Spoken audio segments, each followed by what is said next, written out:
आपको श्री गोपाल नारसन का नमस्कार। डिवाइन मिरर हिंदी चैनल में आपका बहुत बहुत स्वागत है। आइए जान लेते हैं आज की कुछ खास चर्चित खबरें। देश की एक रियासत के राजा ऐसे भी हुए हैं जो सोने से बने कपड़े पहनते थे।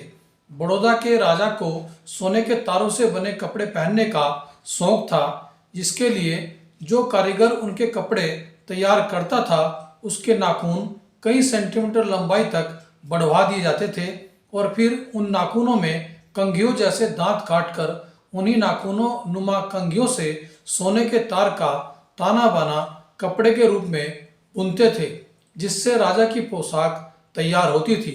उक्त तथ्य आज भी डोमिनिक लापियर की पुस्तक फ्रीडम एट मिडनाइट में अंकित है।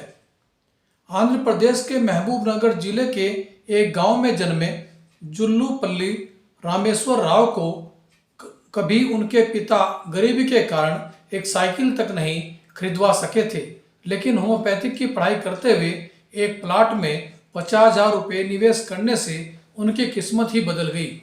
उनका प्लाट इतना महंगा बिका कि होम्योपैथिक चिकित्सक का व्यवसाय छोड़कर वेरिएंटर एस्टेट के यानी रियल एस्टेट के वो मालिक बन गए और आज 11,400 करोड़ रुपए की संपदा के वे मालिक हैं और उस सीमेंट के क्षेत्र में उनका एक बड़ा नाम है।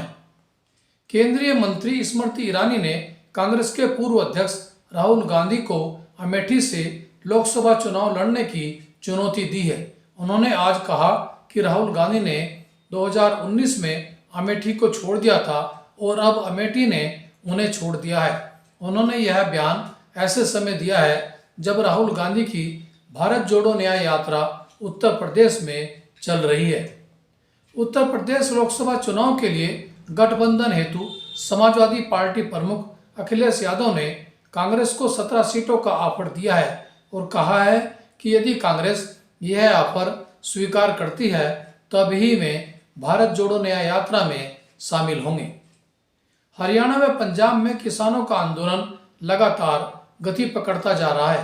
20 फरवरी को आंदोलनरत किसानों की हो रही महापंचायत में भाजपा नेताओं के घरों के बाहर प्रदर्शन करने के साथ ही भाजपा कार्यालयों का घेराव करने की भी किसानों द्वारा योजना बनाई जा रही है। उत्तराखंड में अपनी सरकार पोर्टल के द्वारा अब जाति आय प्रमाण पत्रों के साथ साथ राशन कार्ड तक उपभोक्ताओं के व्हाट्सएप नंबर पर उपलब्ध हो सकेंगे। ITDA के अधीन संचालित इस पोर्टल पर केंद्र व राज्य सरकार की 799 ऑनलाइन सेवाएं दी जा रही है, जिनमें स्थायी निवास प्रमाण पत्र, जन्म मृत्यु प्रमाण पत्र, मनरेगा जॉब कार्ड आदि शामिल हैं। उत्तराखंड का बिजली विभाग आम उपभोक्ताओं द्वारा बिल ना जमा करने पर उसका कनेक्शन काट देता है या फिर RC जारी कर उपभोक्ताओं को बंद तक करा देता है, जबकि सरकारी विभागों पर बिजली विभाग का 2 करोड़ रुपए बकाया है, फिर भी न कनेक्शन काटे गए और न ही RC जारी की गई। बिजली विभाग के पिथौरागढ़ नगर पालिका पर बिजली विभाग का बिल के रूप में 1,17,00,000 रुपए बकाया है। वहीं सरकारी अस्पताल की तरफ भी 50,28,000 रुपए बकाया है। यही हाल अन्य जनपदों का है, लेकिन सरकारी विभागों की बिजली विभाग वसूली नहीं कर पा रहा है, बल्कि जो प्राइवेट उपभोक्ता हैं उनका उत्पीड़न बिजली बिल की वसूली के नाम पर RC जारी करके हो रहा है।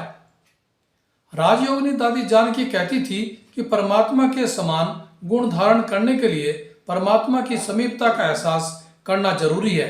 इसी पर देखिए आज का हमारा यह प्रेरक वीडियो। ऐसा बुद्धि योग होवे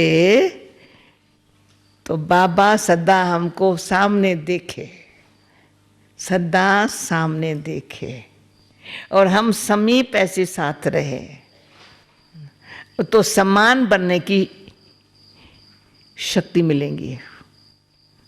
कार्य वो कराएगा वो, पर करने वाले का भी कोई शिकल होवे ना। कभी नहीं बाबा ने कहा मैं करता हूँ, सदा ही कहेगा बाबा कराता है। कराने वाला वो है, करने वाली सूरत तो देख। तो हम भी इतना तो शिकल ऐसी तो हो, लगे तो सही है भगवान का बच्चा है। है।